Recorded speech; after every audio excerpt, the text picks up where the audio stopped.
Part 1. The setup. The old clock on the wall showed 11:30 p.m. as David pushed his cleaning cart through the empty hallways of the Grand Theater. His footsteps echoed in the silence, a sound he had grown used to over the past 3 years. The theater, that buzzed with life and music during the day, became his quiet workplace every night. David was 42 years old, with calloused hands and tired eyes that had seen too much sadness for someone his age. His dark hair was starting to show gray at the temples, and his work uniform hung loose on his thin frame. He had lost weight since his wife passed away 2 years ago, mostly because he forgot to eat when he was busy taking care of his 7-year-old daughter, Lucy. Every night David followed the same routine. First, he cleaned the lobby with its fancy marble floors and crystal chandeliers. Then he moved to the smaller practice rooms where music students spent their afternoons. Finally, he would enter the main concert hall, the heart of the building where magic happened every single day. The concert hall was beautiful. Red velvet seats filled the space in perfect rows, all facing toward a stage that had hosted some of the world's greatest musicians. The walls were decorated with gold trim, and paintings of famous composers looked down from their frames. But what caught David's attention every single night was the grand piano that sat in the center of the stage. It was a magnificent instrument, black and shiny, with ivory keys that gleamed under the stage lights. David had been cleaning around this piano for 3 years, but he had never touched it. Not once. He would dust around it carefully, mop the floor beneath it, and polish the bench that sat in front of it, but he never allowed his fingers to touch those keys. The reason was simple and painful. David used to be a pianist. Before his world fell apart, before his wife got sick, before everything changed, David had been on his way to becoming a professional musician. He had studied music in college and even got accepted to a famous music school in the city. His teachers said he had real talent, the kind that could take him places, but life had other plans. When David met his wife Rachel at a coffee shop near the university, his dreams began to shift. She was studying to become a nurse, and she had the kindest smile he had ever seen. They fell in love quickly, the way young people do when they believe the whole world is full of possibilities. They got married right after college. David was still planning to pursue his music career, and Rachel supported his dreams completely. She would sit and listen to him practice for hours, sometimes falling asleep in the chair next to the piano because his music was so peaceful. Then, Lucy came along and everything became more beautiful and more complicated at the same time. Being parents was wonderful, but it was also expensive. David tried to make money by giving piano lessons and playing at small events, but it wasn't enough to support a family. When Rachel found a good job at the local hospital, they decided that David would take a stable job too. Just temporarily, they said. Just until they could save some money and get on their feet. David found work at a music store, selling instruments and giving lessons on the side. It wasn't his dream, but it kept him close to music, and that felt like enough.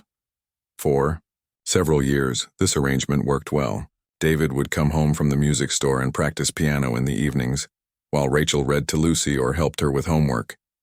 They had a small upright piano in their living room. Nothing fancy, but it served its purpose.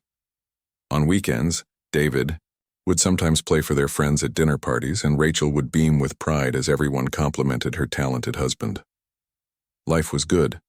Not perfect, but good enough. Then Rachel got sick. It started with small things. She was tired more often, had headaches that wouldn't go away, and sometimes felt dizzy at work. They thought it was just stress from her job at the hospital.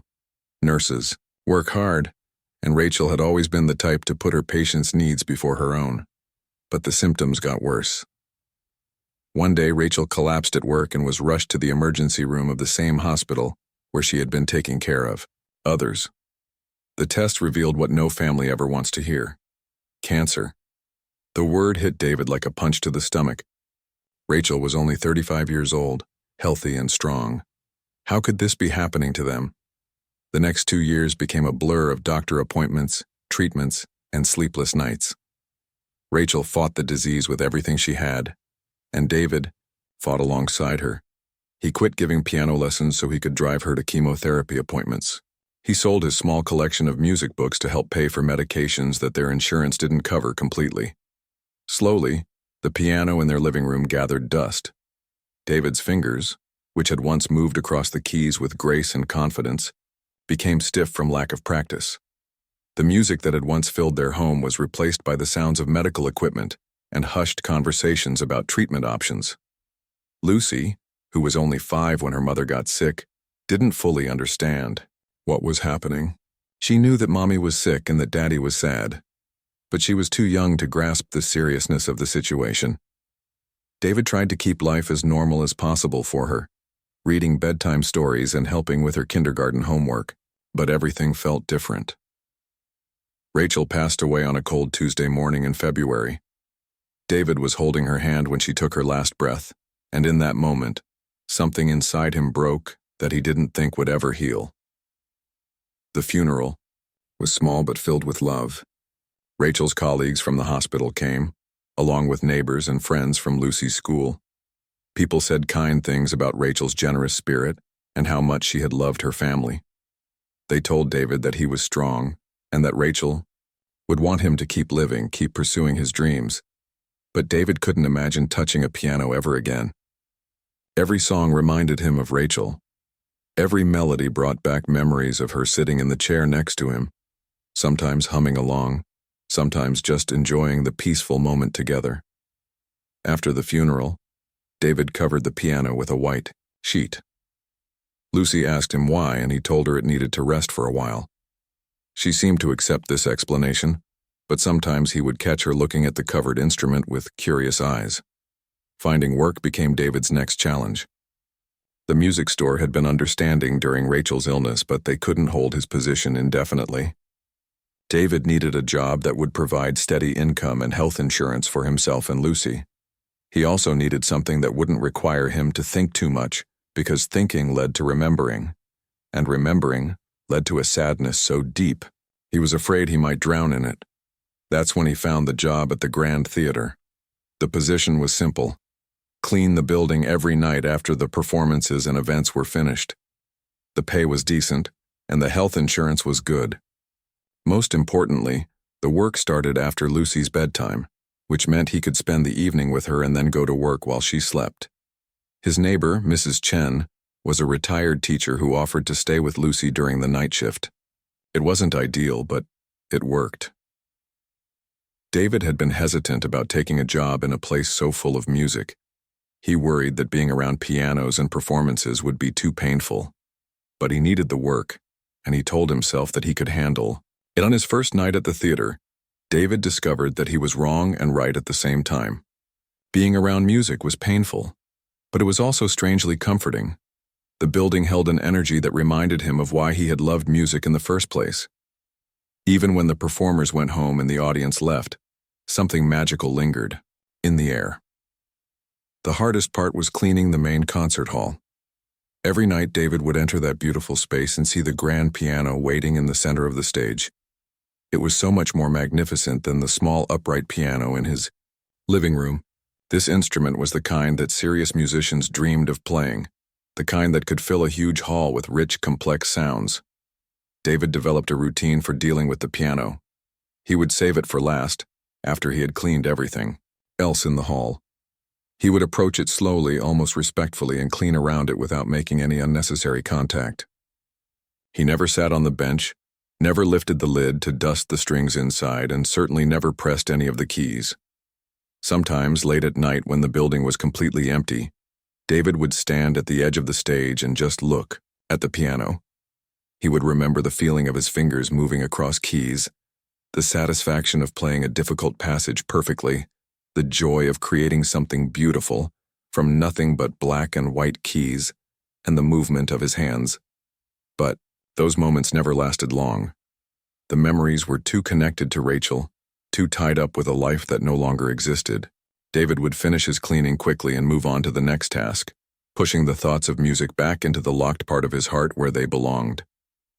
At home, Lucy was growing up fast. She was now 7 years old, smart and curious about everything around her. She had Rachel's kind eyes and David's determined spirit. Sometimes she would ask about the covered piano in their living room, and David would change the subject or suggest they do something else instead. Lucy had never heard her father play music. She was too young when Rachel was sick to remember the days when piano music filled their home. Part 2. The moment of discovery. Tuesday night started like any other night for David. He arrived at the Grand Theater at 10:30 p.m., just as the evening's classical concert was ending. The parking lot was full of well-dressed people walking to their cars, talking quietly about the performance they had just witnessed. David waited in his small car until most of the crowd had left. He never liked to start his work while people were still around. It felt awkward to be pushing a cleaning cart, while audience members were still experiencing the magic of the music they had just heard. Tonight's concert had been special, according to the poster in the lobby. A famous pianist from Spain had performed pieces by some of the great classical composers. David had seen her name, Maria Santos, on posters around the building for weeks leading up to the performance. The tickets had been expensive, and the show had sold out completely. As David entered the building through the employee entrance, he could still feel the energy that live music creates. There's something different about a building after a really good concert. The air seems to vibrate with leftover emotion, and even the silence feels full of possibility. The theater manager, Mr. Peterson, was finishing up some paperwork in his office when David arrived. He was a kind man in his 60s who had worked in the music business his whole life. He always treated David with respect, never making him feel like his work was less important than anyone else's job at the theater. "Good evening, David," Mr. Peterson said as he passed by with his briefcase. "Beautiful concert tonight. Maria Santos is truly gifted. I've never heard Chopin played with such emotion." David nodded and smiled politely. He had learned to listen to these comments about the performances without letting them affect him too much. People who worked at the theater often wanted to share their excitement about the music, and David didn't want to seem rude by not responding. "Have a good night," Mr. Peterson added as he headed toward the exit. "The stage is all yours. Maria left everything very clean, but you know the routine." And David did know the routine. He had it down to a science after 3 years of working here. Start with the lobby, move to the offices and practice rooms, then finish with the main concert hall. The whole building would take him about 4 hours to clean properly, and he would be home by 3:30 a.m., just in time to get a few hours of sleep before Lucy woke up for school. David began his work in the lobby, sweeping and mopping the marble floors that had been walked on by hundreds of people that evening. He emptied trash cans filled with programs and candy wrappers, and he wiped down the surfaces that had collected fingerprints and dust throughout the day. The work was peaceful, in its own way. David had always been someone who found comfort in routine and order. There was something satisfying about taking a space that had been used and loved, and making it clean and ready for the next group of people who would fill it with life. As he moved through the smaller rooms and hallways, David's mind wandered to practical things. Lucy needed new shoes for school, and her winter coat was getting too small. He had been saving money for these purchases, but it was slow going on his salary. Maybe he could pick up an extra shift at the diner this weekend. By the time David reached the main concert hall, it was nearly 1 a.m. This was always the last and most time-consuming part of his night. The hall was large, with hundreds of seats that needed to be checked for forgotten items and wiped down if necessary. The floors needed to be swept and mopped, and all the surfaces had to be dusted. David pushed open the heavy doors that led into the concert hall and immediately felt the familiar mix of awe and sadness that this room always brought him. Even empty, the space was magnificent. The high ceiling was decorated with beautiful artwork, and the stage lighting cast everything in a warm, golden glow. And there, in the center of the stage, sat the grand piano. Tonight, something was different about it. The bench was positioned at an odd angle, not pushed neatly under the keyboard as it usually was after performances. One of the music stands nearby had been knocked slightly askew, and there were a few pieces of sheet music scattered on the floor around the piano. David assumed that the pianist, Maria Santos, had been in a hurry to leave after her performance and hadn't had time to straighten everything up. It happened sometimes. especially after emotional performances when musicians were drained and eager to get home. David began his usual routine, starting with the seats in the back of the hall and working his way toward the stage. He found the typical collection of forgotten items: a pair of reading glasses, a program that someone had dropped, and a scarf that had been left draped over a seat. As he worked, David found himself thinking about the conversation he'd had with Lucy at dinner that evening. She had been talking about music class at school and how her teacher had taught them a song on the small keyboard in the classroom. "Daddy," Lucy had said, her eyes bright with excitement, "Mrs. Johnson says I have good rhythm. She says maybe I could learn to play piano someday." David had felt his chest tighten when she said this. He had managed to smile and tell her that sounded wonderful, but inside the suggestion had stirred up all the emotions he worked so hard to keep buried. Lucy didn't know that there was a piano in their own living room, hidden under that white sheet. She didn't know that her father had once been skilled enough to play beautiful, complex pieces. She didn't know that music had once been the center of his world.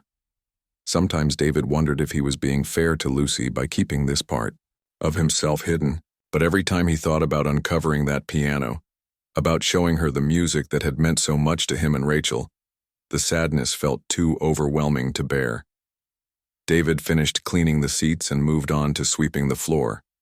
As he got closer to the stage, he could see the scattered sheet music more clearly. The pieces were handwritten, not printed, which meant they were probably Maria Santos's personal arrangements or compositions. David climbed the steps to the stage, feeling the familiar nervousness that always came when he had to work this close to the piano.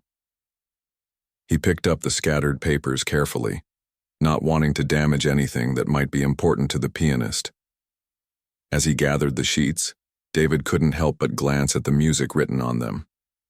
Even after years of avoiding anything related to playing piano, he could still read music as easily as he could read words.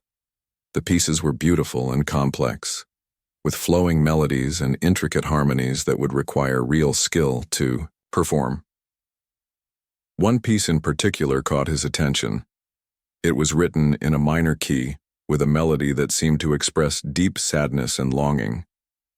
At the top of the page, someone had written, "For my mother," in Spanish. David felt a familiar ache in his chest. This was exactly why he avoided music. Every beautiful piece reminded him of loss, of love, of things that were gone forever.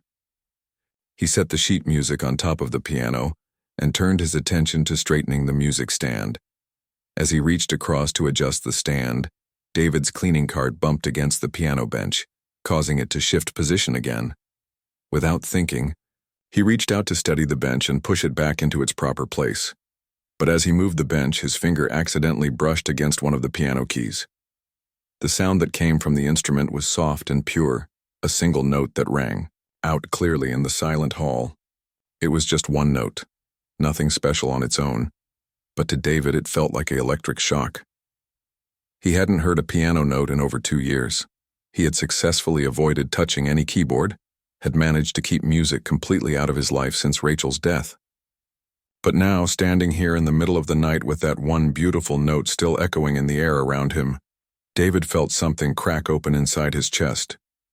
Before he could stop himself, before his rational mind could remind him of all the reasons he needed to stay away from music, David sat down on the piano bench. His hands were shaking as he placed them on the keys. The position felt foreign after so much time away, but also familiar in a way that made his heart ache. His fingers remembered the shape of the keyboard, the spacing between black and white keys, the weight required to create sound. David pressed another key, then another.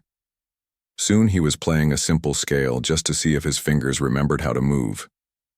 They did remember, although they felt stiff and uncertain. The sound of the piano filled the empty concert hall, each note clear and resonant. David had forgotten how much more powerful a grand piano sounded compared to the small upright piano he had at home. This instrument could fill the entire space with music, could make even simple melodies sound rich and full. Without really deciding to do it, David began to play a piece that had always been special to him and Rachel. It was Chopin's Nocturne in E-flat major. the same composer that Mr. Peterson had mentioned when talking about Maria Santos's performance. This particular piece had been one of the first complex classical works that David had learned to play well. More importantly, it had been Rachel's favorite. During their college years, she would often ask him to play it when she was stressed about exams or having a difficult day. As David's fingers found their way through the familiar melody, years of suppressed emotion began to pour out of him. Part 3. An unexpected opportunity. David stood frozen on the stage, still trying to process what had just happened. The famous pianist Maria Santos was standing in front of him, asking who he was, and he had no idea how to answer that question. Who was he? A janitor who had just been caught doing something he wasn't supposed to do? A man who had given up his dreams to take care of his family? A father who was too scared to let his daughter know about the music that had once defined his life? "I'm David," he finally said, his voice barely above a whisper. "I work here. I clean the building at night." Maria nodded, but her expression showed that she wanted to know more. She climbed the steps to the stage and walked closer to the piano, her eyes moving between David and the instrument.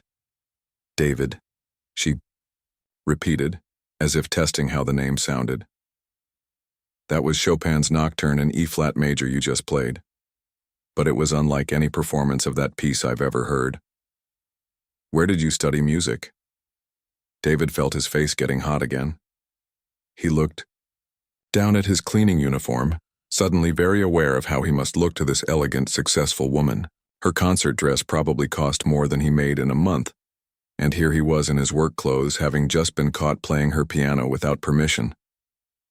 "I studied music in college," David said quietly. "But that was a long time ago. I don't really play anymore." "What do you mean you don't play anymore?" Maria asked, genuine confusion in her voice.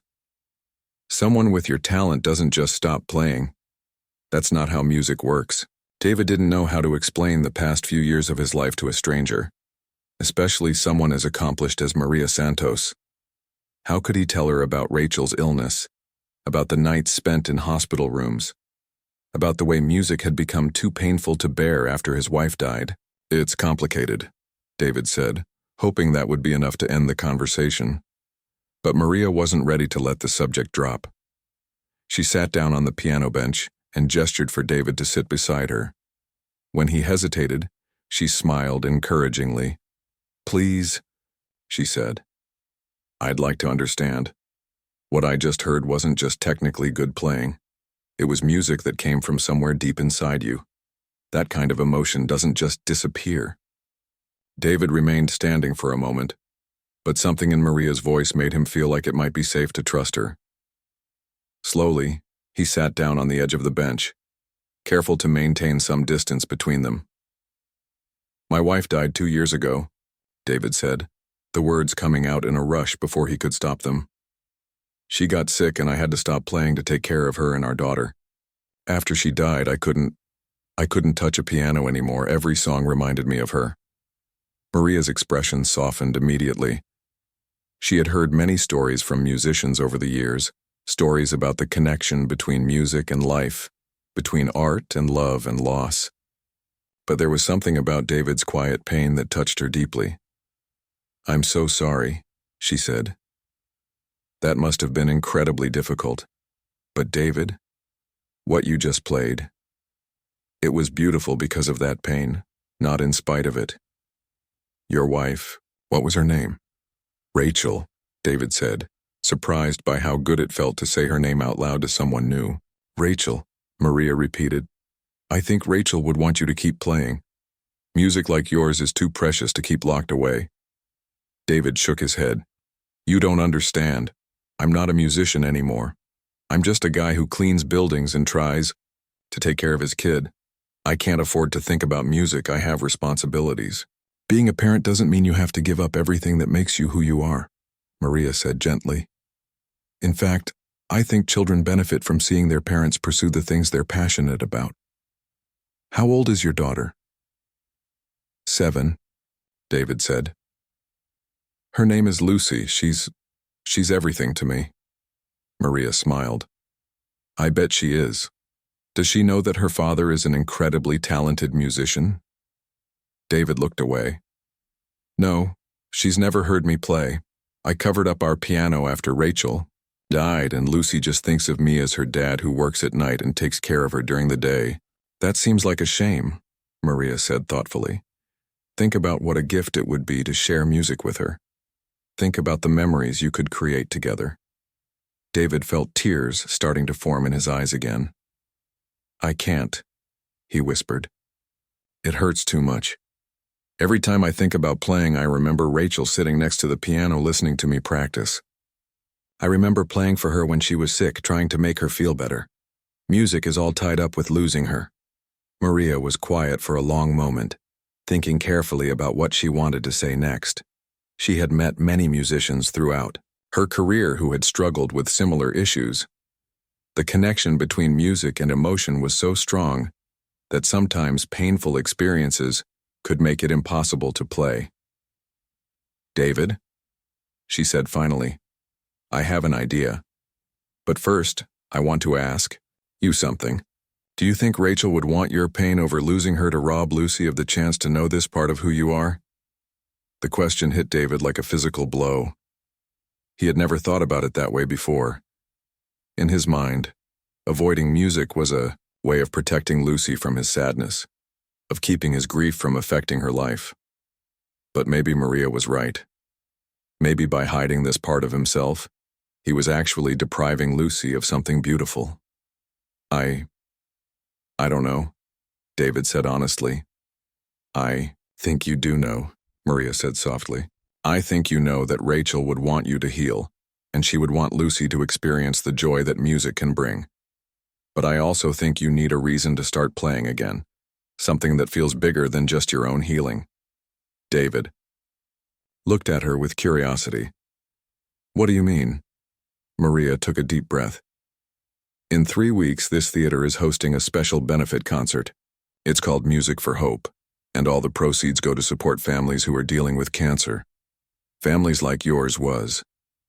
David felt his stomach tighten. I don't think I could.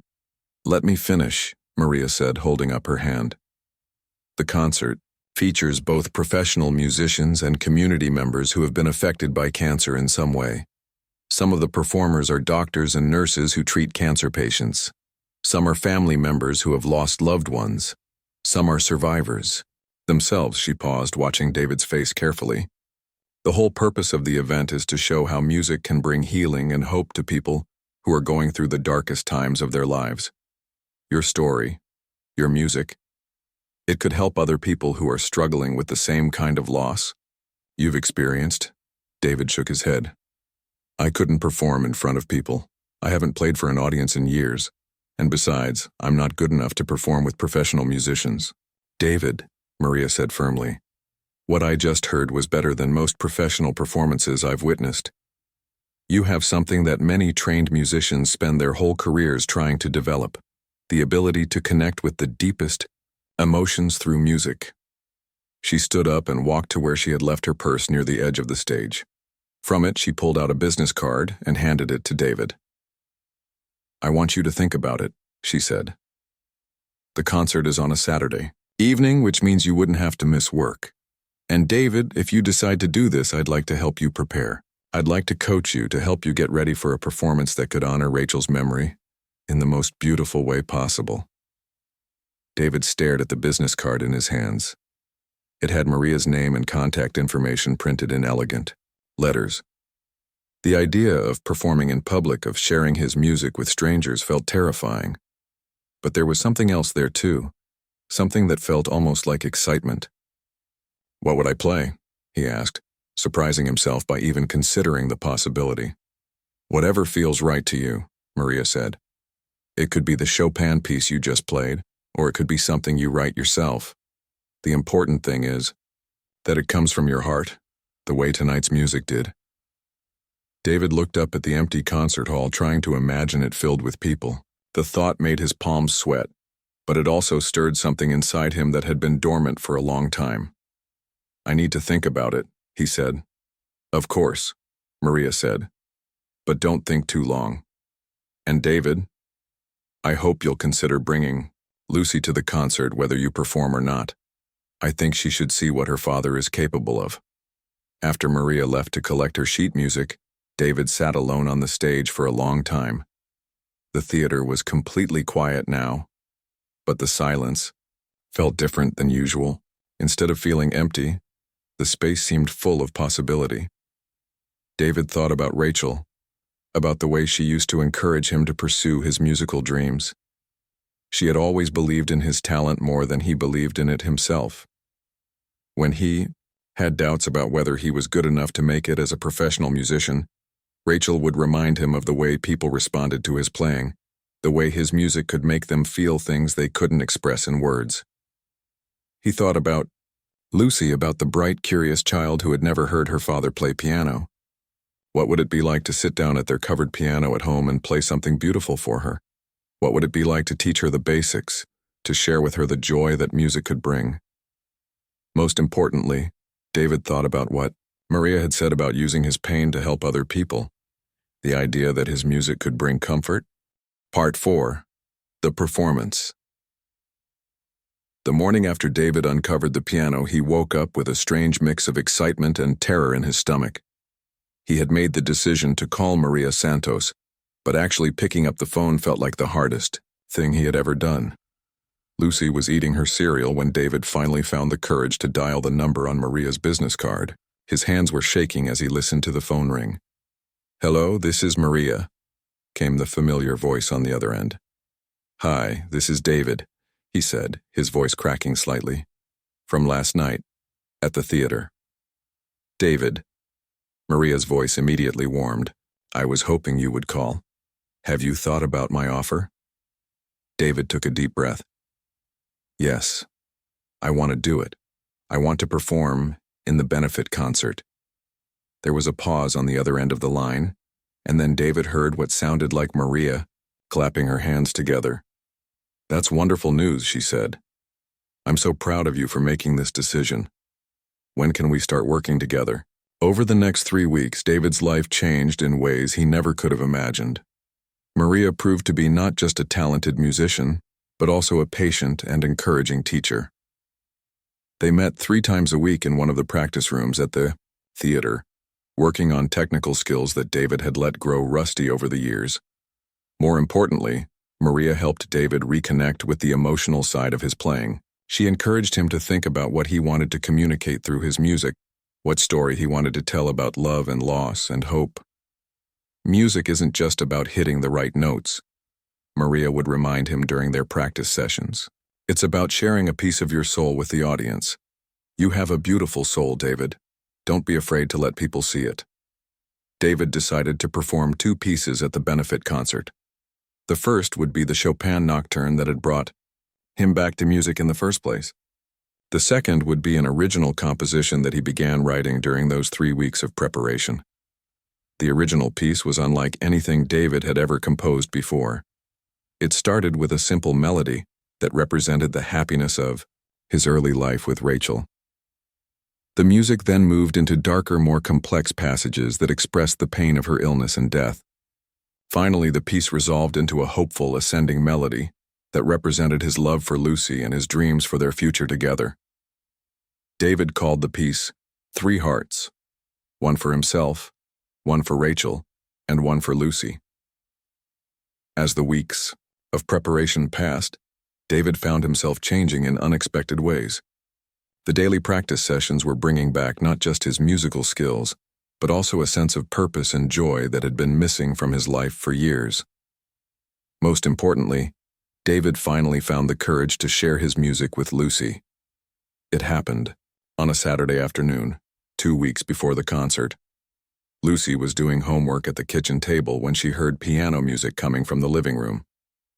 At first, she thought David had turned on the radio, but when she went to investigate, she found her father sitting at the uncovered piano, playing a beautiful, gentle melody. "Daddy?" Lucy said, her eyes wide with amazement. "You can play piano?" David stopped playing and turned to look at his daughter. Her expression was one of pure wonder, as if she had just discovered that her father had magical powers. "Yes, sweetheart," David said softly. "I used to play a lot before you were born. Would you like me to teach you?" Lucy nodded eagerly and climbed onto the bench next to her father. David showed her how to place her small hands on the keys, how to press gently to create sound, how to play a simple scale. "This is amazing, Daddy," Lucy said, her face glowing with excitement. "Why didn't you ever tell me you could do this?"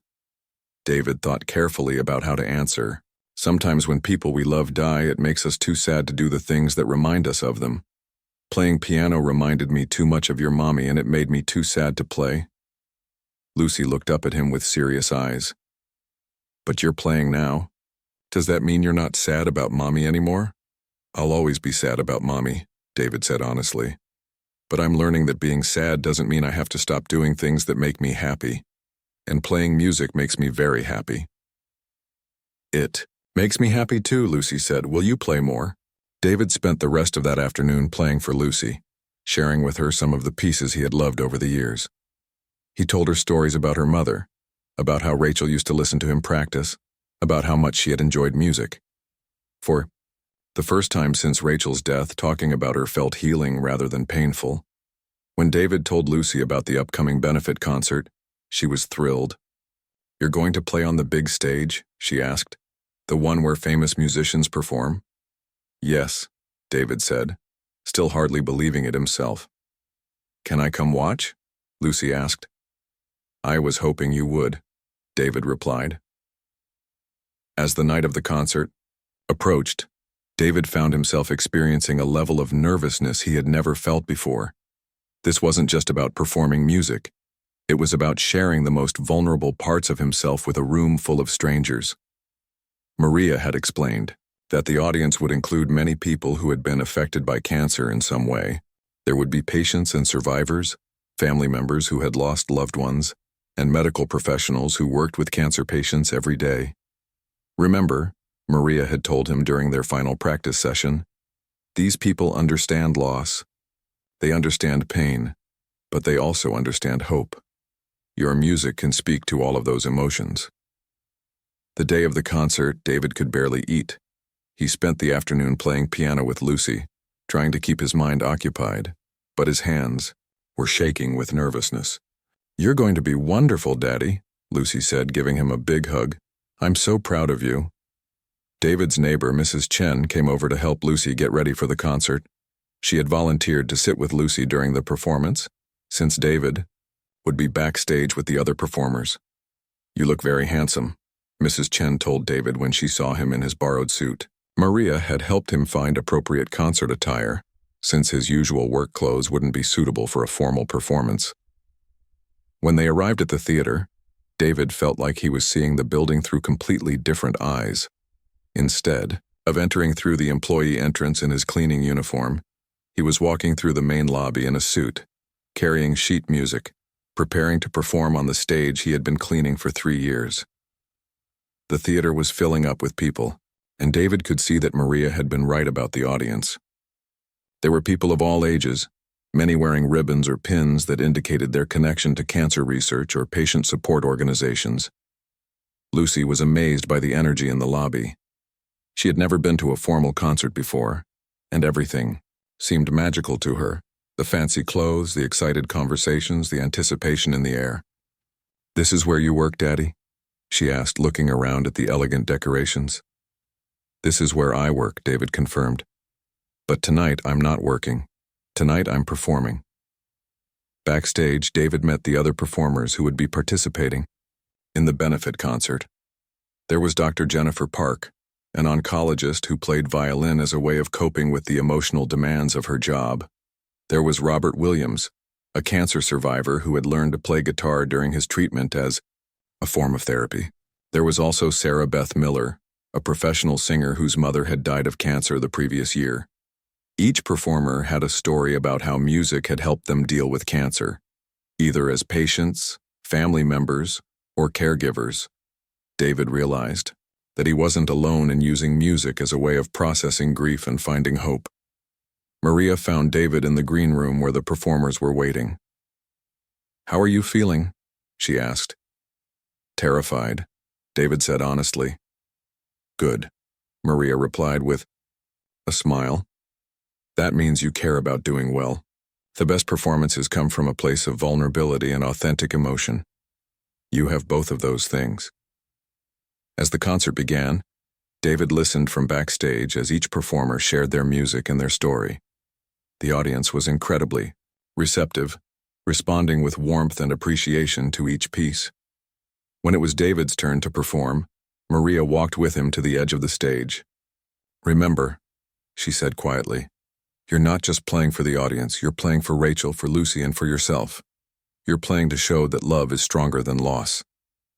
David walked onto the stage and was immediately struck by how different it felt to be there as a performer rather than as a janitor.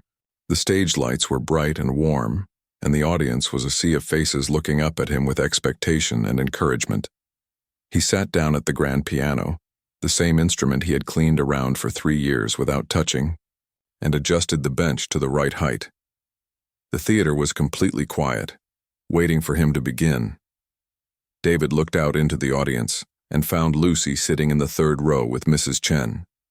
His daughter was beaming with pride, her small hands clasped together in excitement. "Good evening," David said into the microphone that had been set up next to the piano. "My name is David, and I work here at this theater as a janitor. 3 weeks ago, I touched these piano keys for the first time in over 2 years. He paused, gathering his courage to continue. "I stopped playing music when my wife Rachel died of cancer 2 years ago." Part 5. The Transformation. The weeks following the benefit concert brought changes to David's life that he never could have imagined. What started as one accidental touch of piano keys had transformed into something much bigger than just returning to music. The morning after the concert, David woke up to find dozens of messages on his phone. Someone in the audience had recorded his performance and shared it on social media, and the video was spreading rapidly across the internet. "Dad, look at this," Lucy said, running into his bedroom with Mrs. Chen's tablet. "You're famous." David sat up in bed and looked at the screen. The video of his performance had been viewed thousands of times overnight, and people from all over the world were leaving comments about how his music had touched them. "This man's story gives me hope," one comment read. "I lost my wife last year and thought I would never feel joy again. His music shows me that healing is possible." Another comment said, "I'm a nurse who works with cancer patients. I'm going to share this video with families who are struggling. This is exactly the kind of hope they need to see." David scrolled through comment after comment, amazed that his personal story of loss and healing was resonating with so many people. The video had been shared by cancer support groups, music therapy organizations, and grief counseling services. "I can't believe this," David said, still staring at the screen. "I can," said Lucy with a big smile. "You played the most beautiful music ever. Of course people want to share it." Over the next few days, David received phone calls and emails from people all over the country.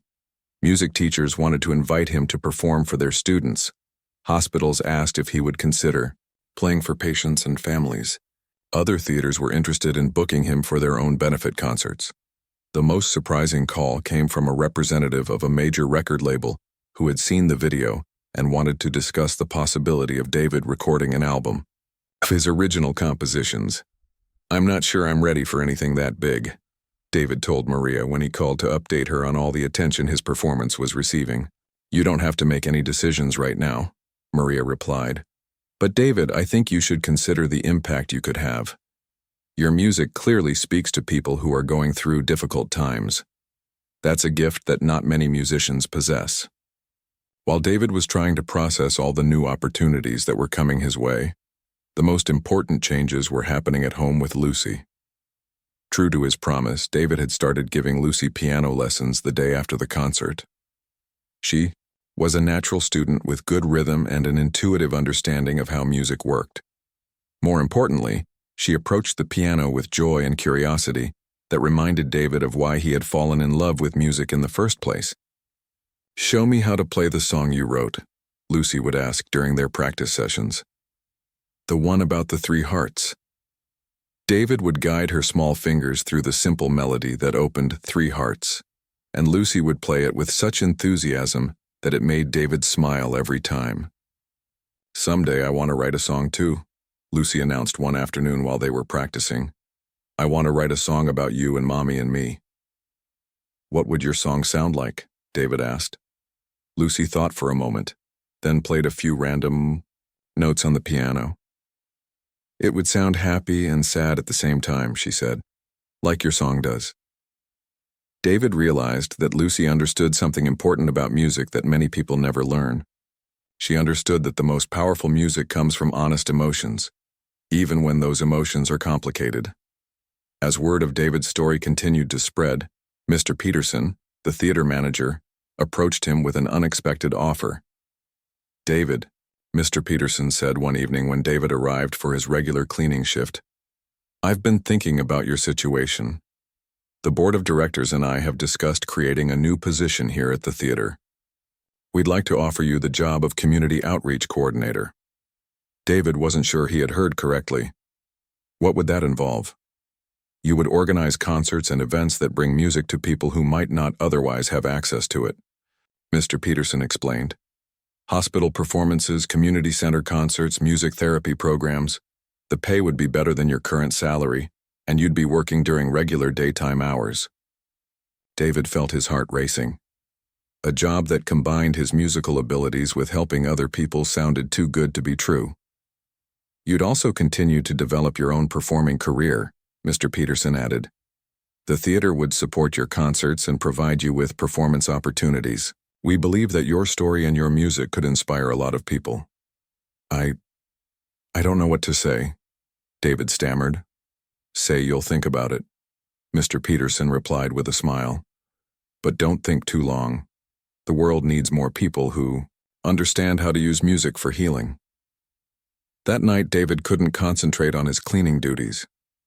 His mind was spinning with all the possibilities that were opening up in his life. 6 months ago, he had been a man who thought his dreams were over forever. Now he was being offered opportunities he had never even imagined. When David got home that morning, he found Lucy already awake and sitting at the piano in her pajamas, trying to play one of the pieces he had taught her. "You're up early, sweetheart," David said. "I wanted to practice before school," Lucy said. "Mrs. Johnson says I can play my song for the whole class if I get good enough." David sat down on the bench next to his daughter and listened as she played through the simple melody he had taught her. Her playing was still basic, but it was filled with the same emotional honesty that had made David's performance so powerful. "Lucy," David said when she finished playing, "how would you feel if Daddy's job changed? If instead of working at night, I worked during the day helping other people learn about music?" Lucy's eyes lit up. "You mean you could be home with me at night?" "Yes," David said, "and I could keep performing concerts and maybe even record music that people could buy in stores." "That would be amazing," Lucy said, clapping her hands together. "And I could keep taking piano lessons with you? Every day if you want," David promised. That afternoon, David called Mr. Peterson and accepted the position of community outreach coordinator. He also called Maria to tell her about the job offer and to thank her for everything she had done to help him rebuild his musical life. "I'm so proud of you," Maria said, "but I'm not surprised. I knew from the moment I heard you play that night that you had something special to offer the world." "None of this would have happened without you," David said. "You gave me the courage to start playing again." "No," Maria replied. "You had the courage all along. I just helped you remember that it was there." David's first day in his new position was both exciting and nerve-wracking. His office was in the same building where he had worked as a janitor, but everything felt different now. Instead of cleaning, he was planning concerts and reaching out to community organizations that could benefit from music programs. His first project was organizing a series of performances at the local children's hospital. David had contacted the music therapy department and learned that they were always looking for musicians who could perform for young patients and their families.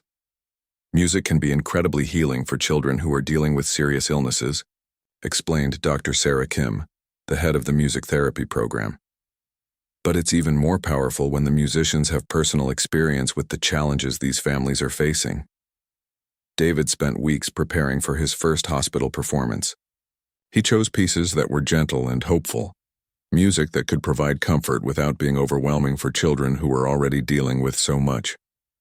When the day of the performance arrived, David was nervous in a completely different way than he had been before the benefit concert. These weren't adults who had chosen to attend a formal concert. These were sick children and worried parents who needed something beautiful in the middle of a very difficult time. The hospital had set up a small piano in the main lobby, where patients and families could listen while they waited for appointments or visited loved ones. David began playing softly, letting the music fill the space without demanding attention. Gradually, people began to gather around the piano. A little girl who was bald from chemotherapy came and sat in a chair right next to the instrument, listening, with wide eyes. Her mother stood behind her, one hand on her daughter's shoulder, tears streaming down her face as David played. A group of teenagers who were outpatients gathered near the piano, and one of them asked if David knew any popular songs. David smiled and launched into a gentle piano version of a current hit song, causing the teenagers to grin and start singing along quietly. An elderly man who was visiting his wife stopped and listened to David play a classical piece, nodding his head in appreciation. When the song ended, he approached David and said, "My wife used to play piano. She can't anymore because of her illness, but I know she would love to hear this music. Would you like me to play something for her?" David asked. The man's face lit up. "Would you? She's on the 3rd floor. I know it would mean the world to her." David packed up his portable keyboard and followed the man to his wife's room. The woman was sleeping, but when David began playing softly, she opened her eyes and smiled.